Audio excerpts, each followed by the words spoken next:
பிரியமானவர்களே, இயேசுவின் நாமத்தினால் உங்களை வாழ்த்துகிறேன்.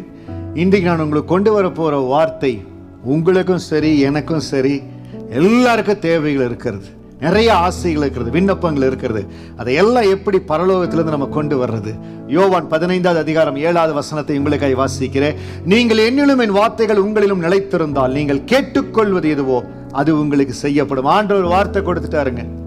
ரெண்டு காரியம். நீங்கள் என்னிலும் என் வார்த்தைகள் உங்களிலும். ஏசப்பாவை நான் நேசிக்கிறேன். ஆண்டவருக்குள்ள நிலைத்திருக்கிறீங்களா? என்ன சோதனை, என்ன போராட்டம், என்ன விசுவாசத்துல ஒரு விசுவாச போராட்டத்துல கடந்து போனாலும் ஆண்டவரை விடாதபடி பிடித்திருக்கிறீங்களா? தளராதபடி பிடித்திருக்கிறீங்களா?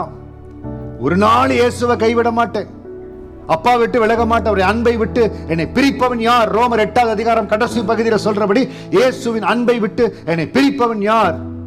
நிர்வாணமோ நாசமோசமோ பட்டினியோ எதுவாக இருந்தாலும் பிரிக்க முடியாது. அப்படிப்பட்ட ஒரு நிலைமையில் இருக்கிறீங்களா? ஒப்புக்கொடுங்க. ஒருவேளை தடுமாற்றங்கள் இருந்தாலும் சொல்லுங்க, நான் எந்த இடத்துலையும் உங்களை விட்டு கொடுக்க மாட்டேன். நீங்கள் என்னிலும். ஆண்டவருக்குள்ள நிலைத்திருக்கிறது. அடுத்தது, என் வார்த்தைகள் உங்களில் நிலைத்திருந்தால். இந்த இடம் தாங்க. ஆண்டவருக்குள்ள சில வேளைகள் நம்ம நிலைத்திருப்போம். அந்த வார்த்தை நிலைத்திருக்கும்படியாய், அந்த வசனம் நமக்குள் கிரியை செய்யும்படியாய் நம்ம ஒப்பு கொடுக்கணுங்க.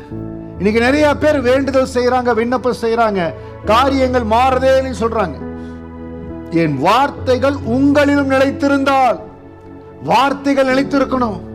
தேவனுடைய வார்த்தைகள் நிலைத்திருக்கணும். வேதத்தை முதலாவது வாசிக்கிறோம்.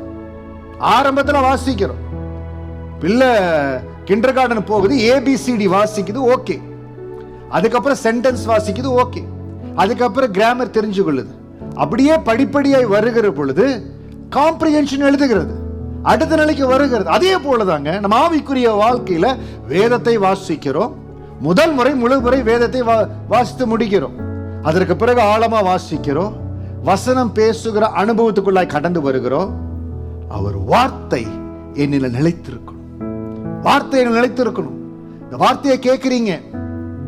இன்றைக்கு நீங்க எத்தனை வருஷம் விசுவாசியா இருக்கலாம், ஒரு 10 வசனம் மனப்பாடமா உங்களுக்குள்ள நீங்க சொல்ல முடியும்னா அவர் வார்த்தை நிலைத்திருக்கக்கூடிய அந்த வழியில நீங்க கடந்து வர்றீங்க.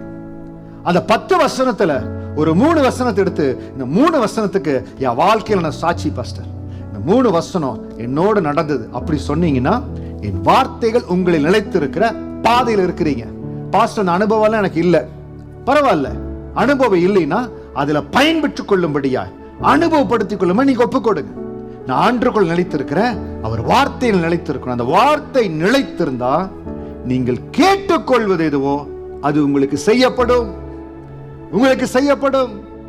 இன்னைக்கு பாருங்க, ரெகபோத் ஊழியத்துல கர்த்தர் ஒரு பெரிய திட்டத்தை கொடுத்து 3வது வருடத்துல ஒரு திட்டத்தை நிறைவேற்ற கிருபை கொடுக்கிறார். அதற்காக ஆயத்தப்படுத்துகிறார். இந்த ஆயத்தப்படுத்துகிற இந்த நாட்கள்ல இந்த ஊழியனை ஆண்டு பயிற்றுவிக்கிற பொழுது யோவான் 14 வசனத்தை கொடுத்து ஒரு சில வருடங்களுக்கு முன்பாக, 22 ஆண்டுகளுக்கு முன்பாக அந்த வசனத்தை நிலைத்திருந்து அந்த யோவான் 14 வசனத்திலிருந்து ஒரு அற்புதத்தை பெற்று அந்த அற்புதத்தை கர்த்தருடைய ராஜ்யத்தில் விதைக்கும்படியா என்னை பயன்படுத்தினார். இன்றைக்கு அந்த ஆவி நான் ஆண்டவர் என்னை கொண்டு பயன்படுத்துகிற ஊழியத்துக்குள்ள கடந்து போகிறது. இன்னைக்கு அதே காரியங்களை ஜனங்கள் மிகுதியாய் செய்கிறத பார்க்கிற. ஏன் தெரியுங்களா? யார் ஒருவர் ஆண்டவருக்குள் நிலைத்திருந்து அவர் வார்த்தை அவங்களுக்குள் நிலைத்திருக்குதோ நீங்கள் கேட்டுக்கொள்வதுவோ உங்களுக்கு செய்யப்படும். சுருக்கமா உங்களுக்கு சொல்லுகிறேன், நீங்க எதிர்பார்க்கிற ப்ரமோஷன், நீங்க எதிர்பார்க்கிற ஹையர் எஜுகேஷன், நீங்க எதிர்பார்க்கிற பெரிய நன்மை என்ன காரியமா இருக்கலாங்க, இல்ல குழந்தைகளுடைய ஆசீர்வாதம், பிள்ளை பெற்றெடுக்க வேண்டிய எது வேணாலும் இருக்கலாம். இந்த வசனத்தின்படி நான் உங்களை நிலைச்சிருக்கிற ஆண்டவரே, 2வது முக்கியமான காரியம், என் வார்த்தைகள் உங்களில் நிலைத்திருந்தால்.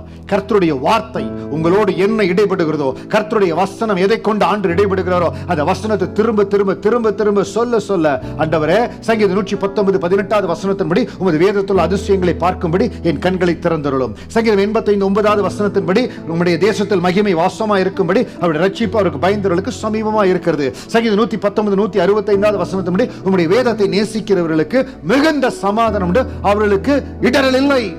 எந்த வசனம் உங்களோடு இடைபடுகிறதோ அந்த வசனத்தை வைத்து இதன்படி எனக்கு மிகுந்த சமாதானம் உண்டு, இடரல் இல்லை. சங்கீதம் 119 165, சங்கீதம் 85:9 அவருடைய மகிமை வாசமா இருக்கும்படி.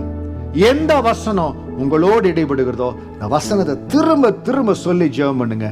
நீங்க கேட்டுக்கொள்வது எதுவோ உங்களுக்கு செய்யப்படுங்க. நீங்க எந்த தேசத்துக்கு நீங்க விசாக்கா காத்திருக்கிறீங்க, எதுல உங்களுக்கு ப்ரமோஷன் வரும், எதுல கர்த்தர் உங்களை உயர்த்தணும், எதுல தேவன் உங்களை மகிமைப்படுத்தணும், கர்த்தர் உங்களோடு இடைபடுகிற வசனத்தின் மூலமா இல்ல, நீங்க வேதத்தை வாசிக்கிற பொழுது வருகிற நாட்களில் ஆவியான உங்களோடு இடைபடுகிற வசனத்தை வைத்து ஜெபிக்க ஆரம்பிங்க. கர்த்தர் உங்களுக்கு வாசலை திறப்பார். நீங்கள் கேட்டுக்கொள்வது எதுவோ இயேசுவின் நாமத்தினால நிச்சயமா உங்களுக்கு செய்யப்படும். ஆசீர்வாதமா இருப்பீங்க. எப்போ அதை பெற்றுக்கொள்றீங்களோ, ரெகபோத் ஊழியத்திற்கு, ரெகபோத் ஊழியத்தினுடைய இமெயில் இந்த நீங்க பார்க்குற யூடியூப் ஷார்ட்டோ இல்லை யூடியூப்லயோ அந்த இமெயில் இருக்குது. எங்களுக்காக சாட்சிகளை அனுப்பி வைங்க. நிச்சயம் தேவன் உங்களை ஆசீர்வதிப்பார். நீங்க சந்தோஷமா இருப்பீங்க. God bless you.